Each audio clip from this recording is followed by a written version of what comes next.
kau nak kaji apa? Dia nak kaji alam Melayu sebab dia rasa bahawa dia begitu minat pada alam Melayu. Tapi dia cakap, macam mana? Cuba tulis proposal. Dia reluctant. Masing-masing reluctant untuk tulis proposal. Tapi dia kata secara konseptual pada aku, dia sebenarnya nak kumpulkan video-video dia itu dan dia nak bagikan sebagai PhD. Aku cakap Anda sedang mendengar siaran Teh Tarik Podcast dibawa oleh kawahbuku.com. Assalamualaikum dan salam sejahtera kepada semua pendengar dan juga penonton siri menjadi Malaysia. Waduh, aku tak biasa jadi host ni, jadi aku tergagap-gagap sikit lah. Maknanya aku nak kena mulakan sekali lagi. sekali lagi. Okey, bersama kita di dalam siri menjadi Malaysia bersama aku, Mak Koi, dan juga tetamu istimewa kita, Dr. Alino. terima kasih. Silap lah. Tak apa Okey, dalam siri menjadi Malaysia, yang ditarik khas oleh Kawah Buku. Okey. Siri yang lepas bersama dengan Dr. Alino, kita telah berkenal-kenalan lah dengan Dr. Alino. Kepada siapa-siapa yang baru menonton siri ini ataupun mendengar podcast pada kali ini, boleh rujuk kepada siri yang lepas kalau nak tahu siapa Dr. Alino. Jadi kita teruskan saja Dr. Alino di dalam perbincangan kita masih lagi tentang campa untuk mendalami dan juga membetulkan juga apa yang aku bentangkan, sebab aku bukannya seorang expert tentang campa yang siri-siri yang sebelum ni. Jadi kita ada Dr. Alino pada hari ini lah. Okey, Dr. Alino dalam pembentangan yang lepas, yang pembentangan yang aku buat tentang campa lah, aku rasa aku ada beberapa hal yang aku tak dapat jawab lah. Aku sendiri tak dapat jawab. Aku cuba cari tengok di dalam buku dan juga beberapa jurnal-jurnal, tapi aku tak dapat satu jawapan yang tuntas lah. Jadi sebab tu soalan ni aku nak kena tanyakan pada kau. Jadi soalan dia ni Alino, tentang nama campa. Nama campa Nama campa ni sebenarnya berasal daripada mana? Kan? Adakah ia, ni soalan dia, adakah ia dinamakan oleh orang lain, iaitu exonym lah. Maknanya sesuatu nama tu yang diberikan oleh orang lain. Contohnya macam nama Siam. Nama Siam tu itu diberikan oleh orang lain. Tetapi kemudiannya Raja Siam menggunakan nama yang diberikan oleh orang lain tu untuk memperikan kerajaan Siam diri dia. Ataupun satu lagi adalah endonim, iaitu nama yang memang kita sendiri bagi kepada diri kita. Jadi persoalan aku, campa ni satu asal dia daripada daripada mana nama dia tu, adakah ianya satu nama endonim ataupun exonim? Okey, silakan kita terus. Terima kasih. Jadi dari segi nama ni sebenarnya sebab kita sepatutnya mentelaah dia punya literature lah atau teks, tapi manuskrip ni sebenarnya kalau dari perspektif Malaysia lah, kita tidak pernah capai manuskrip ni selain daripada yang Pu Dharma bawa tadi itulah. Pu Dharma kelaskan pengkelasan dia. Dan kemudian Pu Dharma menerbitkan yang Dewa Mano dan juga Indrapata. Lepas tu 4 buah kamus ini dan yang manuskrip terbaru diterbitkan oleh Pu Dharma adalah Hikayat, tak salah saya, Galuk. Galuk adalah Tempurung Kelapa. Hikayat Tempurung Kelapa. Jadi Tempurung Kelapa tu dia menceritakan dirinya macam mana dalam itulah, tapi aku tak beli lagi lah buku tu. Kan, sebab yang tu pun aku tak baca dengan ni.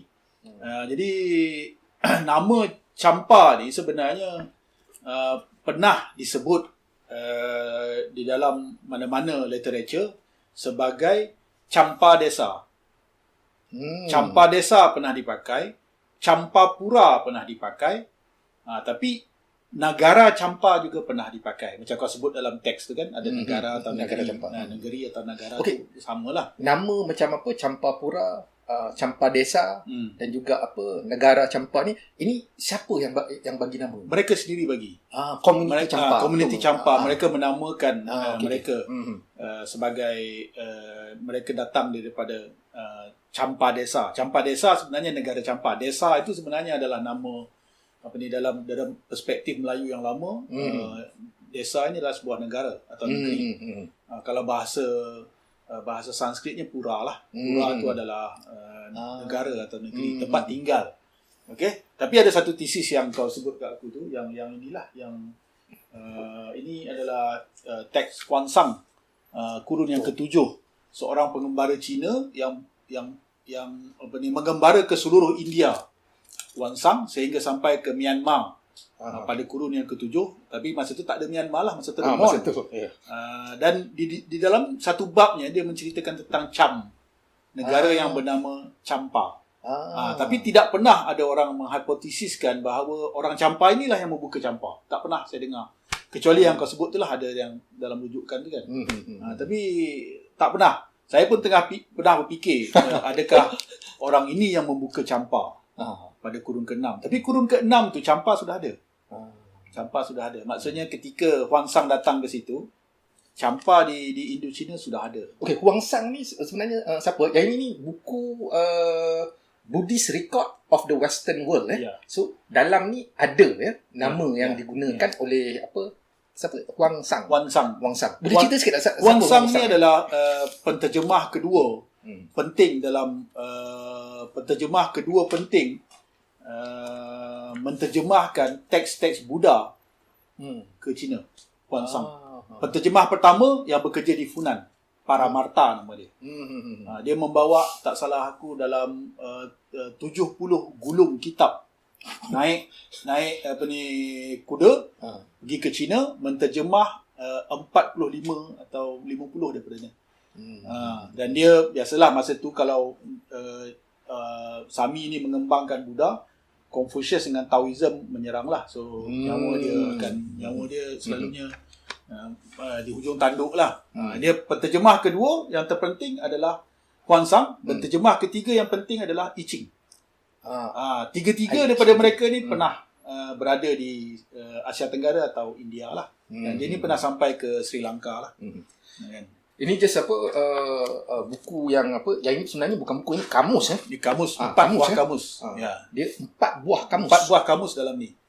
Ada 4 buah kamus di dalam buku fotokopi ni lah. Ya, betul. Buku ori ni boleh dibeli ke? Rasanya kalau tengok penerbitan tu boleh beli lagi kot. Ni kepada siapa-siapa yang berminat yang ini 4 leksikon bahasa Melayu dan bahasa Cham. Yang disusun di Champa pada abad ke-17. Maknanya sudah ada kamus bahasa Melayu dan bahasa Cham pada kurun ke-17. Yang ini penerbitan dengan bantuan kewangan Kedutaan Besar Perancis di Malaysia lah. Dan salah satu daripada yang terlibat ni, ini institut di UKM jugalah. Atma. Okey, yang ini terbitan tahun 2000. Okey, kita teruskan kepada aku sebenarnya ada beberapa soalan lagi. Okey, ada satu versi ni yang aku baca daripada Kodes lah. Kodes ni sebenarnya bila aku baca, kemudian aku baca Bikri tu, aku jadi macam macam takut-takut ni nak guna Kodes ke ataupun tak, sebab dia mengkritik beberapa tafsiran daripada Kodes punya buku yang aku tunjukkan di dalam Indiana States of Southeast Asia. Okey, dalam versi tu dia mengatakan bahawa nama Champa ini diambil dari sebuah kota di India yang juga bernama Champa. Aku pun Google lah, memang betul pun ada satu kota tu. Kota tu dinamakan Champa yang terletak di India. Jadi Kodes mengatakan dalam cerita tu ada pembesar-pembesar Champa ataupun mungkin putera raja dia yang pergi ke India pada waktu tu untuk upacara keagamaan lah. Upacara keagamaan agama Hindu lah pada waktu tu. Jadi bila dia sampai dekat sana, mungkin dia bertemu dengan nama Champa ni, ataupun dia mungkin berada di kota Champa ke, dan kemudian dia balik ke wilayah dia dan kemudian dia menggunakan nama daripada India tu, Champa tu, untuk namakan kerajaan dia. Jadi sejauh mana versi ni betul? Dr. Lino? Aku cuma nak rasionalkan versi ni lah. Dahulu kalau kita sebelum tahun 1000 Masihi. Universiti untuk pendidikan tinggi Buddha adalah Nalanda. Nalanda Universiti Nalanda yang musnah pada kurun yang ke-12 itu. Yang masa musnah kurun ke-12 tu, dia ada 12 juta manuskrip. Okey, Nalanda ni dekat mana? Aku rasa dekat sebelah selatan India. Sebelah selatan India, sekarang ni beberapa buah negara sedang banner balik universiti ni lah, termasuk Singapura, Jepun, Korea. Dia orang bagi duit untuk banner balik semula. Indonesia tapi Malaysia tak bagilah. Dia orang banner balik universiti ni, dan rasanya dalam 2 tahun lepas dah ada menerima pelajar balik semula lah. Boleh search Universiti Nalanda. Universiti ni ada memiliki, universiti ini adalah center untuk pengajian tinggi agama Buddha di India. Okey. Yang menariknya universiti ni pada kurun ke-7 atau ke-8, dia ada sebuah dia panggil asram. Kalau nama sekarang college. Asram. Asram adalah asrama. Betul. Okey. Asram adalah asrama. Asrama. Dia panggil asrama. Jadi daripada Sanskrit lah tu kan? Daripada Sanskrit. Okay. Jadi dia dulu asram ini bukan hanya bertindak tempat tinggal, dia juga ada tempat pengajian. Tapi specialnya adalah asram ini, nama dia adalah Asram Sriwijaya. Asram Sriwijaya. Sriwijaya. Sama macam kerajaan Sriwijaya di Sumatera. Maksudnya semua pelajar dari belah Suwarnab Bumi, atau dulu tempat kita ni dipanggil either Sriwijaya, Suwarnab Bumi atau Bumi Mas. Semua pelajar-pelajar di sini akan belajar di situ. Termasuk guru kepada I Ching yang bernama Sakyakirti. Termasuk juga Dharmakirti Suwarnab Bumi kurun yang ke-11. Anak murid Dharmakirti yang membuat revolusi agama Buddha di Tibet, nama dia Atisa, dan anak-anak muridnya semua grad daripada Nalanda. Jadi aku rasa bersebabkan kita ada asram dekat situ, maka akan ada convocation and everything. Raja-raja daripada sebelah sini memang datang untuk macam raja kita. Kan convocation raja datang kan. Raja datang. Jadi jalan jam. Kat sana dulu laut jam lah. Kan? Jadi di situ berkemungkinan ada hubungan. Aku rasa lah. Kalau setakat lawatan di antara negara-negara ni tak berlaku. Jadi asram ini yang Jadi kau punya hipotesis lah ni, kita katakan hipotesis lah, maknanya ada putera-putera raja ke ataupun pembesar-besar orang daripada kerajaan yang kita namakan Champa tu, dia belajar dekat Universiti Nalanda. Ada berapa tadi yang kau cakap dia punya manuskrip dia tu? 12 juta. 12 juta manuskrip. Semua musnah. Cuma tak sedap nak sebut adalah yang musnahkan itu adalah tentera Islam. Itu tak sedap sebut lah. Itu tak sedap disebut. Tapi kalau itu fakta kena sebut lah. Kena sebut. Tak sedap sebut, boleh sebut. Boleh sebut, tak sedap sebut. Maknanya ada pemusnahan manuskrip. Contohnya Dharmakirti Suwarnab Bumi ni, dia adalah anak raja. Dharmakirti Suwarnab Bumi yang mengajar di Palembang kurun yang ke-11, dia adalah anak raja. Dan dia belajar di Nalanda lah. Jadi satu lagi perkara yang penting kalau konteks Champa ni, pada tahun 605 Masihi, sama ada Vietnam atau China datang melanggar Champa. Sehingga kan Raja Champa terpaksa keluar daripada negara dia dan belayar ke pulau. Tapi Vietnam atau China tak boleh kejar sebab mereka tak ada kepakaran kapal. Kapal ni orang Austronesia. Sebenarnya Vietnam belajar dari Austronesia tentang kapal ini. Jadi mereka memusnahkan 1,350 manuskrip Champa. Aku sedang cuba carilah, tapi sebab dalam teks itu dia kata jendera tentera Cina itu membakar keseluruhannya lah. Tapi aku sedang cuba fikir bahawa dia tidak bakar dan ada di China. Mungkin ada di China. Ada di China. Maknanya itu juga salah satu daripada usaha yang kau sedang lakukan sekarang kan. Sebenarnya Dr. Alino memang sedang usahakan satu jalinan kerjasama antara universiti dengan universiti China. In fact, orang Malaysia yang belajar dekat sana kan. Orang Malaysia, warga kita yang memang belajar di universiti di China membantu di dalam untuk menggali semula manuskrip yang kita sendiri pun tak pernah tahu dan tak pernah dengar. Dan ini akan memperkayakan lagi kita punya ilmu pengetahuan tentang wilayah kita pada waktu tu lah. Okey. Ini satu lagi soalan Yang ini sebenarnya apa yang aku fikirkan lah iaitu tentang apa, banyak video-video dekat apa YouTube. Bila aku nak buat kajian tentang apa, aku bukan mengkaji lah, maknanya aku nak membentangkan tentang apa campa ni, rujukan aku kebanyakannya jurnal dan buku lah apa, Dr. Lino. Tapi pada masa yang sama aku tengok juga dekat macam YouTube, macam mana apa penceramah-penceramah YouTube lah, ataupun pembicara-pembicara di YouTube macam aku sekarang inilah membicarakan di YouTube juga, macam mana mereka menanggapi campa. Jadi satu benda yang menjadi apa tu menarik perhatian aku, hampir kesemua YouTube ni dibuat oleh orang-orang Malaysia lah. Orang Melayu Malaysia lah. Aku tak nampak lagi ada orang India ataupun orang Cina yang buat YouTube tentang apa campa ni. Kebanyakan orang Melayu. Dan mereka memerikan kerajaan-kerajaan khususnya di Indo-China, yang sekarang ini Indo-China, sebagai kerajaan Melayu ataupun kerajaan rumpun Melayu. Dalam episod-episod yang lepas tu, aku sendiri sebenarnya agak sangsi dengan benda ni. Sebab bagi aku pada waktu tu, Dr. Leno, aku rasa kesedaran yang bersifat etnik ataupun kebangsaan ni, aku rasa mungkin tak wujud lagi lah pada waktu tu. Yang wujud konsep yang lebih besar adalah raja, kerajaan tu lah, kerajaan tu sendiri.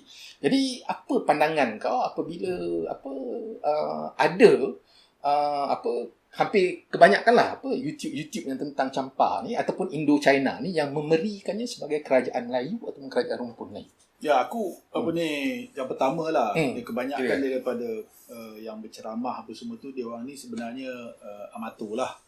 Kan, dia sebenarnya bukan seorang penyelidik, dan bahan bacaan dia tu pun berkemungkinan datang daripada buku atau rujukan sekunder atau yang ketiga, atau daripada YouTube sendiri. Dia mengulang-ulang kan. Dia sangat menarik kalau mereka boleh sampai kepada rujukan yang prima seperti batu bersurat. Betul. Atau manuskrip. Tapi itu tidak pernah wujudlah berlaku. Dan kemudian satu lagi aku rasa, Adino, kita ada kepakaran untuk membaca ke? Macam aku sendiri kan, aku pun memang terpaksa bergantung kepada rujukan lain. Bahan-bahan ini sudah diterjemah ke dalam bahasa. Macam yang tadi tu kan, yang macam ni kan, ini adalah batu bersurat. Ini satu lagi. Ini memang betul-betul academician lah, orang yang memang betul-betul membuat kajian. Ini batu bersurat campa yang dimanfaatkan oleh India, Indian Greater Society. Ini kajian lengkap mereka, dan kita boleh baca pun. Yang ini ni buku yang dibawa oleh Dr. Adino. Aku pun tak pernah baca buku ni. Aku tak tahu sama ada masih lagi diterbitkan ataupun tak. Tak ada dah. Aku pun ambil daripada Mak Zain. R.C. Majumdar. R.C. Majumdar. Dia ni seorang pengkaji campa daripada India lah. Dia pengkaji alam kita. Alam Melayu lah yang kita namakan sekarang ni sebagai alam Melayu. Tajuk dia Campa, History and Culture of an Indian Colonial Kingdom in the Far East, 2nd to 6th century AD. 2 ke 6.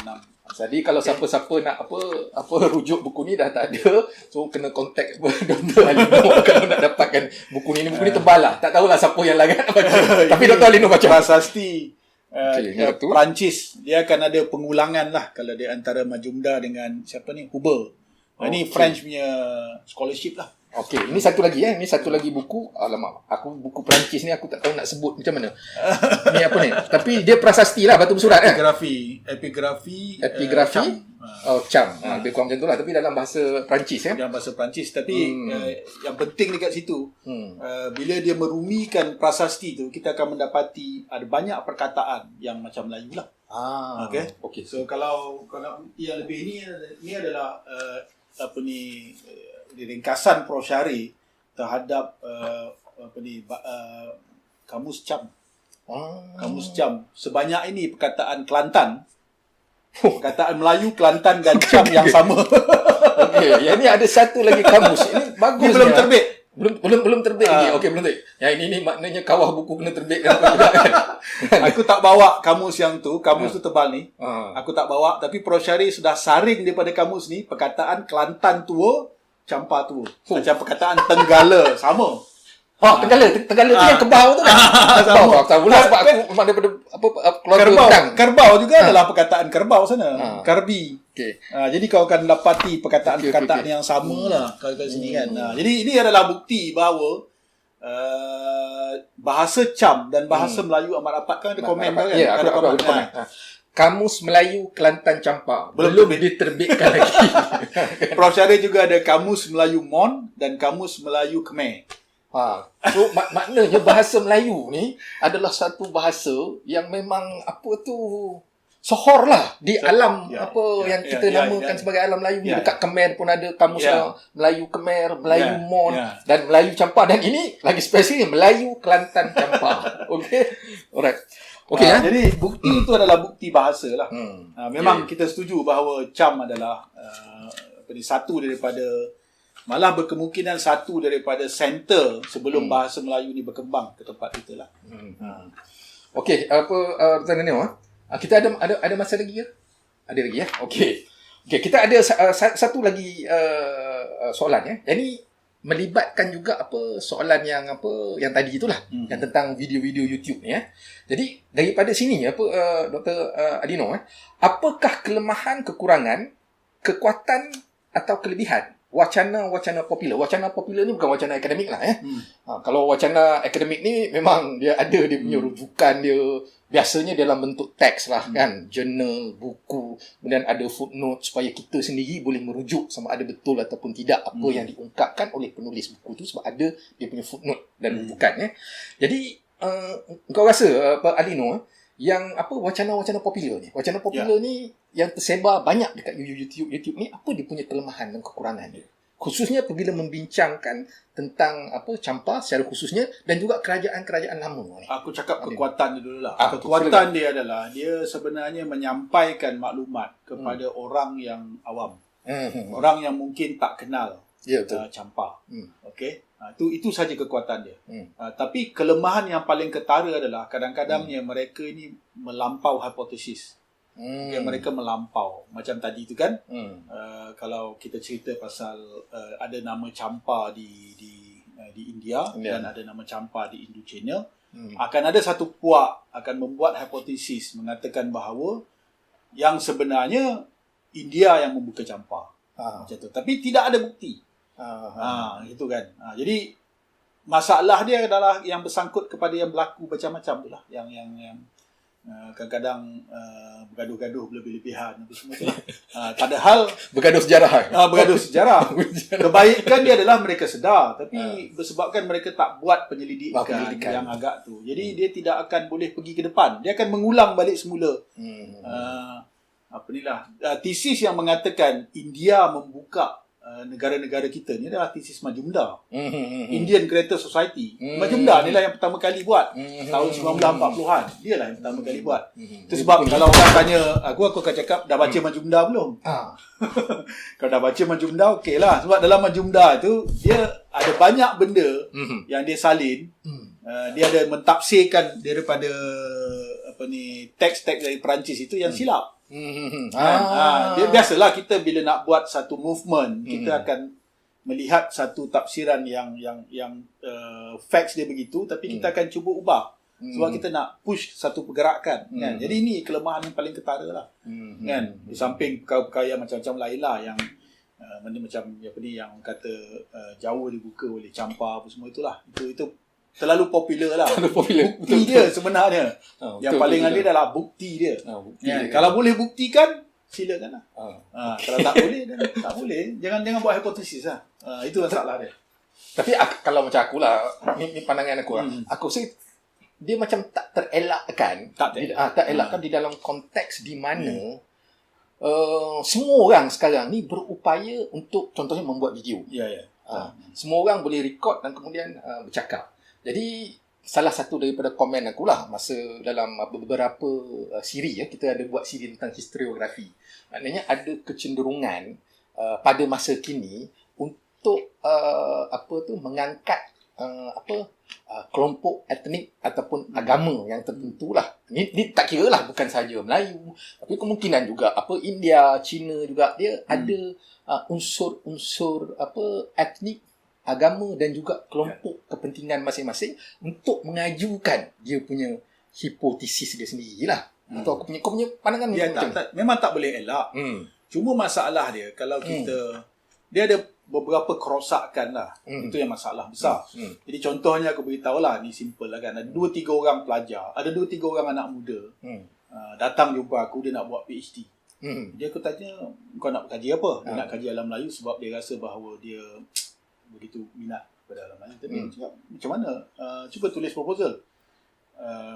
Dia reluctant. Masing-masing reluctant untuk tulis proposal. Tapi dia kata secara konseptual pada aku, dia sebenarnya nak kumpulkan video-video dia tu dan dia nak bagikan sebagai PhD. Aku cakap, nampak, ini satu kerosakan. Jadi apa maksudnya apa? Sistem rujukan dalam pendidikan sudah tidak difahami. Kan? Mana boleh kita buat video, lepas tu kita kata bahawa video tu adalah satu dokumen sah kepada penyelidikan. Padahal kita yang buat. Jadi ini satu kerosakan dah. Tapi tak boleh elak. Satu lagi kerosakan, contohnya ada orang buat novel macam-macam tentang Umar Al-Khattab lah, apa benda betul kan. Tapi ada pelajar universiti yang nak menjadikan novel itu sebagai rujukan PhD. Ini juga satu kesilapan. Aku ditanya benda tu lah, aku cakap tak boleh. Ada hukum-hukum dia nak buat kerja akademik ni. Kan takkan novel nak dijadikan sebagai rujukan. Kecuali novel itu adalah tentang novel autobiografi. Begitupun kita mesti sangat teliti. Jadi ini kerosakan yang dilakukan lah. Tapi tak boleh elak. Semua orang ada power. Semua ada power. Kita boleh elak. Tapi aku rasa dia akan kembali kepada siapa yang benar lah. Dia akan kembali kepada siapa yang benar. Okay. So ni soalan terakhir lah. Soalan terakhir untuk sesi kali ni lah, untuk siri kali ni. Okay. Sebab minggu lepas aku ada buat macam satu workshop lah dengan beberapa budak-budak muda lah. So budak-budak muda ni ada tanya aku satu soalan yang aku rasa sangat penting. Aku menjawab, tetapi pada masa ini aku tak rasa jawapan aku tu agak baik. Boleh terima tetapi tak begitu baik lah. Tapi mungkin aku nak minta bantuan kau untuk menerang kan. Kalau ada budak-budak ni yang tengok, mungkin kau boleh memberikan suatu panduan yang lebih lebih sempurna lah. Kalau tak sempurna pun lebih padat lah. Bagaimana untuk kita memastikan, Dr. Alino, apabila kita tengok video-video sejarah ataupun baca buku-buku sejarah yang bersifat popular lah. Sebab aku rasa orang awam kebanyakannya dia punya bacaan-bacaan dia tentulah popular. Dia bukan macam orang akademik. Orang akademik ni kena kaji macam ni lah. Buku-buku yang Dr. Alino tunjuk ni kan, semua tebal-tebal lah, apa semua punya ada rujukan apa semua. Okey, jadi macam mana orang awam, orang biasa, khususnya budak-budak muda Alino, untuk memastikan setiap apa yang dibaca tu, khususnya persoalan-persoalan sejarah dan juga video yang dia tengok tu adalah benar dan tepat. Macam mana? Yang pertama buat mapping lah. Kan, buat mapping. Contohnya kalau kita ada kerajaan Champa yang bermula daripada kurun kedua sehingga kurun yang ke-19. Jadi apa-apa yang berlaku di situ akan berada pada mapping tertentu. Kan? Jadi kalau mapping ni maksudnya macam mana? Maksudnya di mana pada waktu apa dan di mana perkara itu berlaku. Benda itu sudah ada. Kan? Jadi kalau kita membuat, katakanlah kita membaca Maspero tadi kan, kita baca Maspero, kita akan ada mapping itu. Jadi kalau ada orang bercakap kan tentang, katakan dia kata seorang daripada Raja Champa ni aku nak cakap komen sikit lah. Katakan kau ada tanya dalam tu masuk Islam kan. Seorang bilakah Raja Champa yang pertama masuk Islam? Jadi dia kata dia boleh katakan, dia cakap saja kan ada raja yang ni nama dia masuk Islam. Jadi yang pertama kita tanya adalah apa bukti dia masuk Islam? Yang pertama, adakah dia yang memahat batu bersurat pada kurun yang ke-10 itu? 2 buah batu bersurat itu. Kan? Atau adakah dia menggunakan nama Po? Po sebenarnya adalah Muslim. Po Allah. Dia Po Allah. Jadi kalau kau tengok Maspero, aku ada komen. Tengok Maspero. Aku ada komen. Maspero buku putih. Ni. Okey. Kalau kau tengok Maspero, ni mapping. Kita tunjuk sikit nanti. Yang inilah buku yang biasanya asas yang orang mengkaji campa antara mula-mula lah. Selepas tu tentulah ada perubahan-perubahan. Mapping, buku lama. ini mapping campa, mapping Raja Campa kan. Okay. Jadi kalau kau tengok ni kau akan dapati ada gelaran Po Allah di situ pada tahun 1000 Masihi. Jadi pada tahun 1000 Masihi ada 2 buah batu bersurat Arab ditemui di Campa. Jadi kita tak masukkan tu dalam pementahan. Batu bersurat Arab pada Quran pada zaman ni, pada tahun 1000 Masihi. Uish. Batu 900 lebih dan 1000 masih ada 2 batu bersurat. Kufik, dia tulisan Kufik. Jadi Perancis lebih awal kalau macam tu. Ya, Perancis so sad lah aku ada komen ada yang datang ke Atema. Kau ingat ada datang Perancis datang ke Atema dan Ifio 2 orang datang ke Atema, aku lupa, yang mengumpul, yang mengkaji duit shilling. Aku lupa nama dia, dan yang menemui batu nisan Hamzah Fansuri di Mekah dia lah. Dia memberi komen bahawa sebenarnya batu bersurat itu, 2 batu bersurat itu dibawa oleh tentera Perancis dari Afrika ke Campa. Aku cukup tak setujulah sebab aku ada data bahawa Po Allah, raja memakai nama Po Allah pada kurun yang ke-11 tu. Jadi berkemungkinan batu bersurat itu adalah macam orang kata kan kalau kita jadi raja, kita ada satu macam ini trademark macam kita lah. Ini istana aku, tulisan betul. Nama aku sekian macam tu. Jadi hipotesis tu agak lemah lah. Jadi aku mahu mengatakan bahawa kalau dari perspektif Islam ini, Campa sudah beberapa daripada raja dia sudah Islam pada kurun yang ke-10, 11. Maknanya lebih awal daripada batu bersurat Terengganu. Lebih awal. Batu bersurat Terengganu kan? Lebih awal daripada Melaka. Lebih awal Melaka. Cuma batu bersurat Terengganu itu dalam bahasa Melayu kan? Dalam bahasa Melayu. Dalam bahasa Arab. Dalam bahasa Arab, tulisan khat kulfi lah. Khat kulfi. Okay. Ada dia punya publishing. Dia publish betul. Ini antara buku penting, tetapi buku ni buku lama lah. 1928. 1928 1928, The Champa Kingdom, The History of an Extinct Vietnamese Culture. Menarik ni, kenapa dia menggunakan extinct Vietnamese culture? Itulah. Ini aku rasa bermasalah ni. Kau tak rasa bermasalah? Nanti Vietnam nak tengok kau komen lah. Okay. Nanti kita kena bincang tu. Kita akan bincang. Dia ada beberapa perkara sebenarnya. Tadi masa sebelum kita recording tadi, aku ada sembang-sembang dengan Dr. Adino lah. Sebenarnya kajian tentang Campa ni dia bukan satu kajian yang boleh kita katakan bebas lah. Dia kajian dia sebenarnya sangat berbahaya. Berbahaya kepada siapa? Itu kita akan bincangkan di episod yang selepas ni, masih lagi bersama-sama dengan Dr. Alino. Jadi aku nak ucapkan terima kasih kepada Dr. Alino, terima kasih kepada mereka yang mendengar dan juga yang menonton siri Menjadi Malaysia ni, dan harap-harap kita mendapat manfaat dan juga ilmu yang baru. Tetapi seperti mana yang kita punya program ni selalu kita tekankan bahawasanya jangan terima bulat-bulat, kaji, cari dan cuba untuk macam Dr. Adino katakan untuk memetakan secara sahih dan juga munasabah lah peristiwa-peristiwa yang berlaku tu. Jadi ini memerlukan semacam penelitian yang lebih mendalam lah. Okey, terima kasih semua. Terima kasih Dr. Alino. Sampai berjumpa lagi di episod yang akan datang. Assalamualaikum. Waalaikumsalam.